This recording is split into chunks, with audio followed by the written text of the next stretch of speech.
नमस्कार दोस्तों, Navodaya coaching centre में हार्दिक स्वागत है। मैं शैलेंद्र कुमार आपको क्लास 10th की एनसीईआरटी बुक विषय भूगोल के बारे में अध्ययन करेंगे। भूगोल का पहला चैप्टर है संसाधन एवं विकास, और इस चैप्टर जो पहला चैप्टर है, पहले चैप्टर की ये तीसरी वीडियो है, मतलब कि तीसरा भाग है। तीसरे भाग में आपको हम बता देते हैं, यहाँ पे मृदा से जुड़ी हुई सारी चीज़ों के बारे में अध्ययन करेंगे। इसके पहले आप देखे होंगे, पहले पार्ट में संसाधन के बारे में, किस किस तरह संसाधन होते हैं, कितने भाग होते हैं, उसके बारे में पढ़ें।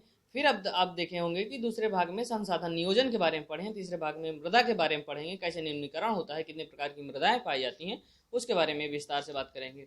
यहाँ पे जो मृदा की बात करते हैं, यहाँ पे पहले मृदा संसाधन की बात करेंगे। जो मृदा है, क्या है कि महत्वपूर्ण एक नवीकरणीय प्राकृतिक संसाधन है। मिट्टी के जो है क्या कि जो मिट्टी है वो प्राकृतिक ही संसाधन है।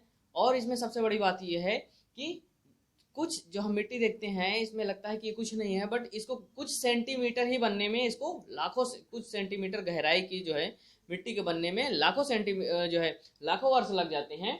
और बात करेंगे कि इसमें जो मिट्टी बनने में जो मुख्य कारक हैं, इसमें जैव अजैव और कई सारे घटक जो होते हैं जिनके द्वारा ये मिट्टी बनती है। और मिट्टी की बात करेंगे तो इसमें जैसे जो मुख्य कारक के रूप में आते हैं, इसमें उच्चावच, जनक शैल और जलवायु, वनस्पति और अन्य जैव तथा समय इसमें जो है का सबका योगदान है, जिनके द्वारा जो है मिट्टी बनती है। और बात करेंगे कि मृदा बनने की प्रक्रिया को निर्धारित करने वाले जो तत्व होते हैं कि कैसे, यानी कि क्या मृदा किस प्रकार की है, कैसे है, जो निर्धारित करने वाले तत्व हैं। तत्व में आएंगे क्या, रंग, गहराई और इसके साथ साथ गठन, आयु और रासायनिक और भौतिक गुण जो होते हैं वो तत्व में आएंगे कि कौन कौन से तत्व होते हैं जो मृदा को निर्धारित करते हैं कि मृदा जो है कैसी है। इसी का आधार पर आप देखेंगे कि भारत में कितने प्रकार की जो है मृदाएं पाई जाती हैं, उनके बारे में विस्तार से चर्चा करेंगे। इसमें आप देखेंगे कि मृदाओं का जो वर्गीकरण है वो भारत में देखेंगे तो क्या होता है कि उच्चवच और भू आकृतियां और जलवायु, जो वनस्पतियां हैं भारत में अनेक प्रकार की जो है मृदा पाई जाती है। इन्हीं के कारण है कि अनेक अलग अलग भू आकृतियां हैं, जैसी भू आकृति होगी, जैसी जलवायु होगी, उसी के अनुसार वो मृदा बन जाती है, यानी कि उसी के अनुसार मृदा होती है।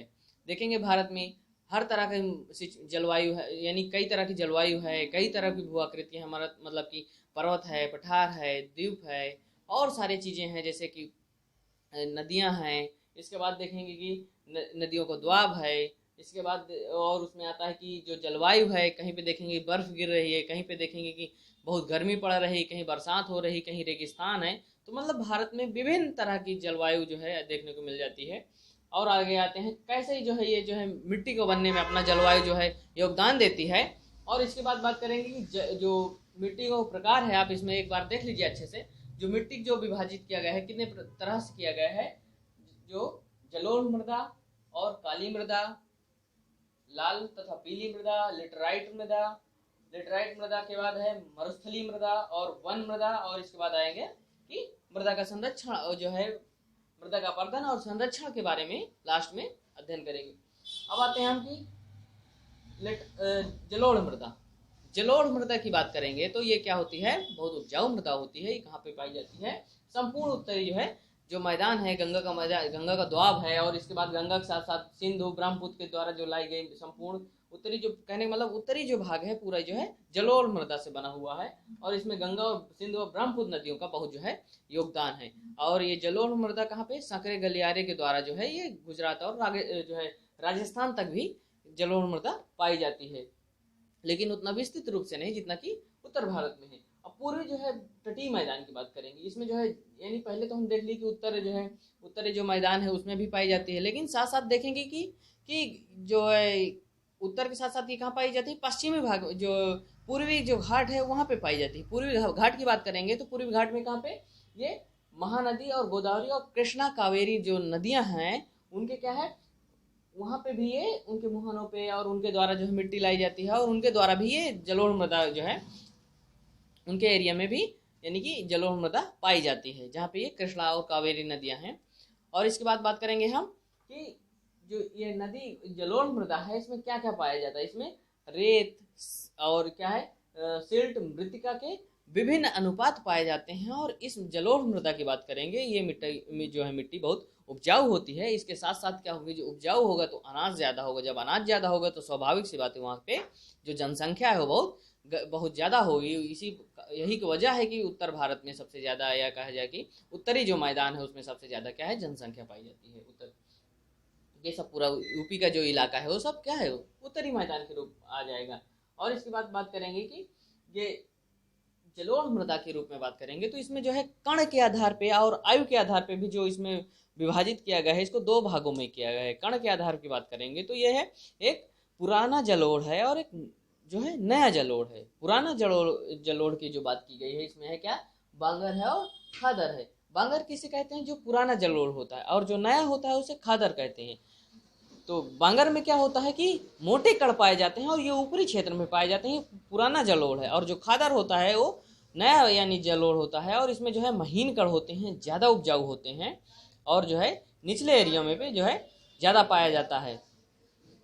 और इसके बाद जलोढ़ के बाद बात करेंगे ये जो इसमें यानी किस किस तरह की जो है फसलें उगाई जाती हैं। अगर उसकी बात करते हैं तो इसमें क्या आता है कि गन्ना है, चावल है, गेहूँ है, दलहन है, इस तरह की जो है फसलें बहुत जो है अच्छे से उगाई जा सकती हैं, यानी कि उगाई जाती ही हैं। और बात करेंगे कि पोटास, फास्फेट, फास्फोरस और चूना युक्त जो है इसमें जो है, और ये सब चीज़ें जो है इसमें जो ये भी पाया जाता है, यानी कि पोटास, फास्फोरस, चूना युक्त के होने की वजह से चावल, गन्ना और इस तरह की जो दलहन की फसलें हैं बड़े अच्छे से उगाई जाती हैं। ह्यूमस की मात्रा अधिक होती है, जो भी जलोढ़ मृदा होती है, जिसकी वजह से बहुत उपजाऊ होती है। और उपजाऊ होने की ही वजह है कि इसमें कई तरह की फसलें बहुत अच्छे रूप से उगाई जाती हैं, उनको कि कहीं भी क्या बोलते हैं, वही कारण बन जाता है कि ज़्यादा से ज़्यादा अनाज होगा। और वही वजह है कि उत्तर भारत में सबसे ज़्यादा जनसंख्या जो है की पूर्ति इसी जलोढ़ मृदा से जो उपजाऊ जो यानी फसल तैयार होती है उससे अनाज जितना ज़्यादा होता है वो जनसंख्या को आराम से खाने को हो जाता है। इसके बाद बात करेंगे कि जो है जलोढ़ मृदा को आप देख लीजिए कितना उपजाऊ है, कितनी महत्वपूर्ण है। और बात करते हैं कि इसमें काली मृदा की बात करेंगे। काली मृदा को रेंगर भी कहते हैं। रेंगर के, इसको अच्छे से देख लीजिए, काली मृदा को रेंगर कहते हैं और काली कपास मृदा भी कहते हैं। काली कपास मृदा क्यों कहते हैं, क्योंकि इसमें जो है सबसे अच्छे जो है कपास के लिए बहुत उपयुक्त मानी जाती है काली मृदा। और इसके बाद बात करेंगे कि जो ये इसमें जो कैसे बनती है उसके रूप में लावा और जनक शैलों का इसमें बहुत योगदान होता है जो काली मृदा बनती है। और इसके साथ साथ देखेंगे कि जो दक्कन का पठार है वो उत्तर पश्चिमी भाग, उसमें जो है ये सब काली मृदा पाई जाती है। और इसके अलावा जो है महाराष्ट्र, सौराष्ट्र, मालवा, मध्य प्रदेश और इसके बाद छत्तीसगढ़ में भी ये जो है काली मृदा पाई जाती है। इसके बाद बात करेंगे हम इसमें जो है महीन कण जो होते हैं उसमें क्या होते हैं, मृतिका कहने का मतलब जो होती है इसमें नमी धारण करने की जो क्षमता होती है वो बहुत अधिक होती है और इसके जो कण होते हैं वो बहुत महीन होते हैं। और इसमें एक खासियत ये बात होती है कि जो जब बहुत गर्म का मौसम आता है यानी धूप बहुत ज़्यादा पड़ती है तब इसमें दरारें पड़ जाती हैं, यानी फट जाती है कहने का मतलब, क्योंकि बहुत महीन होती है, भुरभुरी टाइप हो नहीं सकती, बहुत एक दूसरे को बहुत जो उसके कण होते हैं बहुत बंधे हुए होते हैं जिसकी वजह से उसमें दरारें पड़ जाती हैं। और इसकी बात करेंगे ये जो है जब इसमें जुताई जो होती है वो जुताई जो है इसमें करना बहुत कठिन होता है। और क्योंकि ये जो है चिपचिपी टाइप की मिट्टी होती है इसमें, जिसकी वजह से अगर ज़्यादा गीली हो जाती है तो जुताई करना कठिन हो जाता है। और इसको जोतने के लिए क्या किया जाता है, जब बारिश की पहली बौछार आती है तो तभी से शुरू कर देते हैं जोतना, जिससे कि बहुत ईजिली उसको जोता जा सके। और बात करते हैं कि इसमें क्या क्या जो है पाया जाता है। इसमें कैल्शियम पाए जाते हैं, कैल्शियम कार्बोनेट पाया जाता है, पोटेशियम पाया जाता है, मैग्नीशियम पाया जाता है और जो है चूना जैसी चीज़ें इसमें पाई जाती हैं, जिनकी वजह से इस तरह के ये जो है बहुत कपास के लिए जो है क्या है कि बहुत उपयोगी साबित होती है और बहुत जो है उपजाऊ होती है। इसके बाद बात करेंगे कि काली मृदा देखे होंगे कि इसके क्या क्या गुण हैं। सौराष्ट्र होती है, पहली बात तो काली ही होती है, इसके रेंगर नाम से जाना जाता है। ये बहुत इसके महीन कण होते हैं। हाँ, इसमें जो है जो जल धारण जो क्षमता होती है वो अधिक होती है और नमी की जो नमी धारण की क्षमता होती है अधिक होती है और इसमें जो है गीली होने पे चिपचिपी हो जाती है। ये सब इसमें मेन मुख्य बातें हैं जो काली मृदा के बारे में। अब आते हैं हम लाल तथा पीली मृदा के बारे में कि पहली बात ये लाल तथा पीली मृदा पाई कहाँ जाती है, इसके बारे में बात करते हैं। ये जो है दक्कन के पठार व पूर्वी जो है भागों में पाई जाती है। और इसके बाद करेंगे दक्कन के पठार व पूर्वी के और दक्षिण भाग में ये पाई जाती है। और ये सबसे ज़्यादा क्या होता है कि कम वर्षा वाले क्षेत्र में क्या होता है कि ये पाई जाती है। इसमें बात करेंगे कि और कौन कौन से राज्य होते हैं जहाँ पे ये लाल तथा पीली मृदा पाई जाती है। इसमें देखेंगे कि छत्तीसगढ़, मध्य गंगा का जो दक्षिणी छोर है और पश्चिमी घाट जो है उसमें ये मृदा पाई जाती है। कौन? लाल तथा पीली मृदा। और इसके बाद बात करेंगे तो लाल तथा रवेदार जो अग्नेय जो है रूपांतरित चट्टान होते हैं उनके द्वारा ये जो है मिट्टी बनती है। इसमें क्या होते हैं? लौह धातु का प्रसार जो है, जो प्रसार के कारण जो है इसमें लौह धातु प्रसार के कारण ये जो है लाल रवेदार मिट्टी होती है। और इसमें जो है पीला जो इसका रंग हो जाता है वो जलयोजन के कारण हो जाता है। आगे आते हैं हम लेटराइट मृदा। लेटराइट मृदा की बात करेंगे कि तो लेटराइट जो है लेटर शब्द से बना है, जो ग्रीक का शब्द है जिसका मतलब है ईंट। और जो है इसके बाद बात करेंगे कि इसका जो निर्माण होता है वो उष्णकटिबंधीय लेटराइट मृदा की बात कर रहे हैं। इसका निर्माण जो होता है उसका मुख्य कारण क्या होता है ये जानने की बहुत जरूरत है। इसमें बात करेंगे तो उष्णकटिबंधीय और उपोष्णकटिबंधीय, ध्यान दीजिएगा, उष्णकटिबंधीय और उपोष्णकटिबंधीय जलवायु क्षेत्र में आर्द्र तथा शुष्क ऋतुओं के एक के बाद एक आने के कारण जो है ये लेटराइट मृदा का निर्माण होता है। और इसमें क्या होता है कि ये चीज ध्यान दीजिएगा कि यहाँ पे उष्णकटिबंधीय तथा उपोष्णकटिबंधीय जलवायु में क्या होता है? आर्द्र तथा शुष्क ऋतुओं के एक के बाद एक आने के कारण जो है ये को है कैसी मृदा का निर्माण होता है? लेटराइट मृदा का निर्माण होता है। और लेटराइट मृदा की बात करेंगे तो इसमें क्या है कि इसमें जो है अम्लीयता की मात्रा अधिक होती है। और इस मृदा की बात करेंगे तो ये अधिकतर दक्षिण राज्यों में पाई जाती है। और इसके साथ साथ कहाँ पाई जाती है? उड़ीसा, पश्चिम बंगाल के कुछ क्षेत्रों में पाई जाती है और महाराष्ट्र के पश्चिमी घाट में पाई जाती है। और जो लेटराइट मृदा सबसे जो है में सबसे ज्यादा जो है महत्वपूर्ण होती है किसके लिए? काजू की फसल के लिए इसमें उगाई जाती है। काजू की फसल बहुत अच्छे से उगती है। और ये कहाँ पे उगाई जाता है? कर्नाटक, केरल, आंध्र प्रदेश में इस मिट्टी में सबसे ज्यादा काजू बढ़िया से उगाते हैं। और इस मिट्टी में सही से यानी कि मृदा अपरदन को और सारी अच्छी तकनीक का उपयोग करते हुए इसी लेटराइट मृदा में ही केरल, कर्नाटक और इसके साथ साथ तमिलनाडु में चाय और कॉफी भी उगाते हैं। लेकिन उसमें और जो है कृषि की अच्छी तकनीक का उपयोग करके, मृदा अपरदन की अच्छी तकनीकों का उपयोग करते हुए इसमें जो है चाय कॉफी भी उगा लेते हैं। और ये काजू के लिए सबसे उपयुक्त जो है फसल मानी जाती है। और देखेंगे कि इस मिट्टी में क्या होता है? पर्णपाती और जहाँ सदाबहार वन पाए जाते हैं वहाँ पे क्या होता है? ह्यूमस की तो पर्याप्त मात्रा होती है। लेकिन जहाँ पे ये नहीं हो, ऐसी सिचुएशन होती है, वहाँ अर्ध शुष्क पर्यावरण होता है, वहाँ पे क्या होता है? ह्यूमस की मात्रा कम पाई जाती है। यानी इस मिट्टी में ह्यूमस की मात्रा क्या होता है? जनरली कम पाई जाती है। और क्या होता है? अपरदन और निम्नीकरण की संभावना अधिक होती है इस तरह की सिचुएशन में जहाँ पे ये मिट्टियाँ पाई जाती हैं। अपरदन की ही जो है उसमें अच्छी तकनीक, कृषि की अच्छी तकनीक अपनाकर जो जिससे अपरदन ज़्यादा ना हो सके चाय और कॉफी उगा लेते हैं। कहाँ पे बताए हैं? कर्नाटक, केरल और तमिलनाडु में। आगे आते हैं हम मरुस्थलीय मृदा। मरुस्थलीय मृदा की बात करेंगे।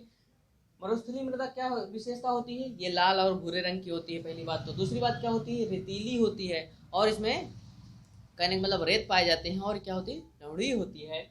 और इसमें सबसे बड़ी बात ये होती है कि इतनी ज़्यादा जो है नमक की मात्रा जहाँ पे बहुत अधिक होती है। और वैसे क्षेत्रों में क्या होता है कि जहाँ पे ये मरुस्थलीय मृदा होती है वहाँ पे क्या होता है? बहुत उच्च तापमान होता है, गर्म मौसम होता है, कहने मतलब शुष्क जलवायु होती है। और वहाँ पे क्या होता है कि जहाँ पे बहुत ज़्यादा नमक पाया जाता है, ऐसे क्षेत्रों में क्या होता है? जो झीलें पाई जाती हैं वहाँ से आसानी से नमक बनाया जाता है। इसका उदाहरण राजस्थान में सीधा सीधा है।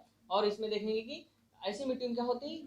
ह्यूमस की मात्रा और नमी की जो है बहुत कम मात्रा होती है। लेकिन इसको देखेंगे कि राजस्थान में कुछ इलाके ऐसे हैं जहाँ की इसको सिंचित करके कृषि योग्य जो है बनाने के भी उदाहरण दिखने को मिलते हैं। और बात करेंगे कि मरुस्थलीय मृदा हो गया, अब आया कौन सा? वन मृदा। वन मृदा की बात करेंगे तो यहाँ पे क्या है? पहाड़ी और पर्वतीय जो है क्षेत्र है वहाँ पे पर्याप्त जो है वन जो है, पहाड़ी और पर्वतीय क्षेत्र में जो है पर्याप्त वन और गठन पर्यावरण के परिवर्तन के इसमें क्या होते हैं? पहले देखिए कि ये पाया कहाँ जाता है? पर्वतीय क्षेत्रों में पाई जाती है। कौन सी? वन मृदा जो है पहाड़ी और पर्वतीय क्षेत्र में पाए जाते हैं। इसमें क्या इस तरह की मिट्टी में क्या होते हैं? पर्याप्त वन जहाँ पाए जाते हैं वो वहीं पे ये पर्वतीय जो है वन मृदा होती है। और गठन और पर्वतीय पर्यावरण परिवर्तन जो होता है वो जो है इसके यानी मिट्टी के गठन में जो होता है उसके लिए जिम्मेदार कौन होता है? पर्वतीय पर्यावरण होता है कि वन मृदा कैसी होगी, वो पर्वतीय पर्यावरण के ऊपर डिपेंड करता है। और आगे बात करेंगे कि जो नदी घाटियों में दोमट व सिल्टदार जो है मिट्टी होती है, ये यही जो है वन मृदा जो है अगर नदियों के घाटियों के एरिया में है तो वहां पे कैसे हो जाएगी, वो दोमट और सिल्टदार हो जाती है। और हिमालय के जो है हिमाच्छादित जो क्षेत्र होते हैं वहां पे क्या होता है, इसका मृदा अपरदन अधिक होता है। फिर से देख लीजिए कहाँ बता रहे हैं, हिमालय के हिमाच्छादित क्षेत्र जो होते हैं वो मृदा अपरदन अधिक होता है। और इस तरह की मिट्टी में क्या होता है कि एसिडिक होती है, कहने का मतलब कि अम्लीयता अधिक होती है और ह्यूमस रहित होती है, ह्यूमस मतलब ज्यादा नहीं होती है। और उपजाऊपन की बात करेंगे कि वन मृदा कितना उपजाऊ होती है, उसके बारे में बात करते हैं। तो इसमें क्या होती है, नदी सोपान और जलोढ़ पंखों जो होते हैं और नदी के घाटी के निचले क्षेत्र जो होते हैं वहां पे ये मृदा अधिक उपजाऊ होती है कंपेरिजन टू, अगर तुलना करें कहाँ पे, जो पर्वतीय क्षेत्र होते हैं वहां की तुलना में। आगे आते हैं हम वन मृदा की बात करें। अब आते हैं मृदा अपरदन और संरक्षण के बारे में। मृदा अपरदन और संरक्षण क्या होता है, मतलब देखेंगे कि बहुत सी चीज़ों से मृदा अपरदन हो रहा है तो उसका स्वाभाविक सी बात है उसका संरक्षण भी जरूरी है, क्योंकि मृदा हम पहले ही बता चुके हैं कि बहुत एक क्या है, प्राकृतिक और नवीकरणीय योग्य संसाधन है जो कि हम जो है हमारे जीवन के लिए बहुत उपयोगी है। तो इसको हमें बचाना ही हमारा कर्तव्य है। तो इसको क्या है कि हम कैसे मृदा अपरदन रोक सकते हैं और क्या क्या संरक्षण के लिए कर सकते हैं उसके बारे में चर्चा करते हैं। यहाँ क्या है, कटाव और जो पहले जान लीजिए मृदा अपरदन है क्या। मृदा अपरदन कहते किसे हैं, नहीं मिट्टी के कटाव और बहाव को ही मृदा अपरदन कहते हैं। और आगे आगे बात करते हैं कि इसे जो बनने की, जो मृदा अपरदन होने की और मिट्टी के बनने की जो प्रक्रिया है वो क्या होती है, दोनों साथ साथ होती हैं। और इसके साथ देखेंगे कि जो मृदा अपरदन होता है उसका कारण क्या होता है, जैसे वनोन्मूलन होता है, वनोन्मूलन में वनों को काट दिया गया, सफा हो गया, तो फिर वहाँ क्या होगा, मिट्टी का कटाव तो होगा ही, क्योंकि वन जो होते हैं, पेड़ जो होते हैं मिट्टी को बांधे रहते हैं और पकड़े रहते हैं, तो मिट्टी कटाव नहीं हो पाता उतना। और अति पश्चारण भी होता है, उससे भी मिट्टी का कटाव जो है मृदा अपरदन होता है। निर्माण कार्य में भी मिट्टी का बहुत कटाव होता है और खनन में भी मिट्टी का कटाव बहुत ज्यादा होता है। बात करेंगे कि प्राकृतिक तत्व क्या होते हैं, जो इसमें जो है कैसे जो है प्राकृतिक तत्व होते हैं जिनसे कि मृदा अपरदन होता है। अभी तो हम बात कर रहे हैं जैसे कि वनोन्मूलन, अतिपसारण, निर्माण, खनन, ये जो है मानवीय क्रिया हो गई, जैसे मानव के द्वारा किए जाते हैं कि जिनके द्वारा जैसे पेड़ों काट डाले, खनन कर लिए, वो सब चीजें मिट्टी कटाव, ये तो मानवीय क्रिया हो जाए। और प्राकृतिक क्या ऐसी चीजें होती हैं जिनसे कि मिट्टी का कटाव होता है, अगर उसके बारे में बात करेंगे तो आप देखेंगे कि पवन और हिमनद जो होते हैं और जो बहता जल होता है वो भी क्या होता है कि मिट्टी काटते हुए चला जाता है, तो जिससे उससे भी मृदा अपरदन होता है। और जो है क्या देखेंगे कि कहीं कहीं क्या होता है, थोड़ा सा ढाल रहता है तो गहरी जो है वाहिकाएं बन जाती हैं, नाली के रूप में जैसे बन जाती है, वो क्या होती हैं, उससे भी बहुत सारा मिट्टी जो है, बहुत सारी मिट्टी बह के चली जाती है। इसको क्या अवनालिका बोलते हैं। अवनालिका मतलब जैसे नाली के रूप में बन जाती है, वो अपने आप जो है मिट्टी के बहाव के पानी की तेज उसमें गति में कटती चली जाती है और एक नाली के रूप बन जाती है। और एक बात यहाँ पे आती है कि जो ढालों पे होता है, क्या होता है कि ढालों पे जो विस्तृत रूप में जब पूरा एकदम से एक तरफ से पूरा बहुत ढलान होता है और पूरे बराबर ढाल से पानी बहता है, तो उस ढाल में क्या होगा कि मिट्टी क्या करेगी, जैसे पूरा ढाल है, ढाल से क्या होगा, पूरे ढाल से पानी बह रहा है, तो पूरे ढाल में जो है मृदा अपरदन होगा, पूरी मिट्टी बहेगी। अगर ऐसा अपरदन होता है तो उसे क्या कहते हैं, चादर अपरदन कहते हैं। चादर के रूप में, मतलब पूरे में अपरदन हो रहा है तो पूरा चादर अपरदन कहेंगे। और जो कृषि की तकनीकी होती है, अगर गलत तरीके से जो है खेत की जुताई की जाती है तो उसमें भी मिट्टी का कटाव होता है। जैसे ढाल है, ढाल से अगर नीचे से ऊपर ऐसी जुताई की गई, ढाल है, ढाल से नीचे फिर ऊपर गए, तो उससे क्या होगा कि जो मिट्टी का कटाव है, वो बहाव है, वो तेज हो जाएगा और जो मिट्टी का बहना है पानी के साथ वो बहुत तेज गति से बह जाएगा।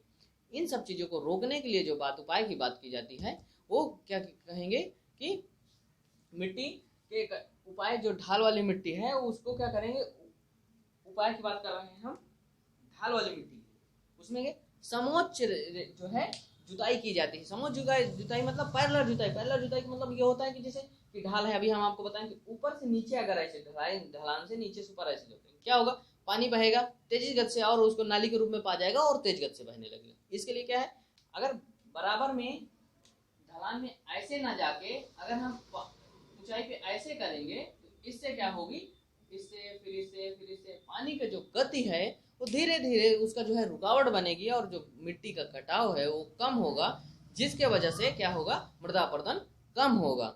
और बात करते हैं हम सीढ़ीदार कृषि। सीढ़ीदार भी कृषि एक अच्छी जो है तकनीकी है। जैसे कि हम बात करेंगे कि ऊपर से नीचे आने में, जैसे कि कोई पहाड़ी है, पहाड़ी में क्या होता है कि उसको ऐसे कर लिए, फिर उसके बाद हम ऐसे कर लिए, फिर उसको ऐसे बांट लिए। बांटने में क्या होता है, बराबर धीरे धीरे कर लेते हैं वो, तो उससे क्या होता है कि वो मिट्टी का कटाव धीरे से, एक स्टेप आएगा फिर दूसरे स्टेप में पानी गिरेगा तो मिट्टी का कटाव जो ढाल में बहता है वो कम हो जाएगा और मिट्टी कटाव कम होगा। इसके बाद क्या करते हैं, जैसे घास की पट्टियां लगा के जो है मिट्टी कटाव को रोका जा सकता है। और रक्षक मेखलाएं जो होती हैं, जैसे रक्षक मेखला क्या होती है, पेड़ों को सीरियल से एक के बाद ऐसे ऐसे ऐसे ऐसे पेड़ लगा दिए जाते हैं एक तरफ से, तो क्या हो जाएगा, मिट्टी का उससे जो वायु की गति है वो धीमी हो जाएगी। इससे भी जो अपने साथ धूल और सारी चीजें कटाव होता है वायु मिट्टी का, वो भी कम हो जाता है। और बात करेंगे कि इन सब जो है संरक्षण की, जहाँ बात करेंगे, ये उदाहरण आता है सुखो मजारी गांव है जो झाबुआ जिले में है, भारत की बात कर रहे हैं। उसमें क्या हुआ, 1976 में 13 प्रति हेक्टेयर वहां पे वृक्ष थे, लेकिन अगर वहां पे क्या हुआ, 1992 में 1272 प्रति हेक्टेयर हो गया। उसका कारण मेन था कि वहाँ के लोग जागरूक हो गए, यानी उनकी जागरूकता का यहाँ उदाहरण साफ समझ में आता है। उम्मीद करते हैं सारी चीज, इन सभी चीजें आप समझ गए होंगे। और इसमें बात करेंगे कि देखिए, आप देखे होंगे जलोढ़ मृदा, काली मृदा, लाल पीली मृदा, लेटराइट मृदा, मरुस्थलीय मृदा, वन मृदा, और ये सब मृदा के प्रकार बता दिए गए हैं। और मृदा संसाधन के अंतर्गत उम्मीद करते हैं सारी चीजें आपको समझ में आ गई। आशा करते हैं हमारी वीडियो अच्छी लगी होगी। तो प्लीज हमारे चैनल को सब्सक्राइब करिए, लाइक करिए एंड ज्यादा से ज्यादा शेयर करिए। Thank you.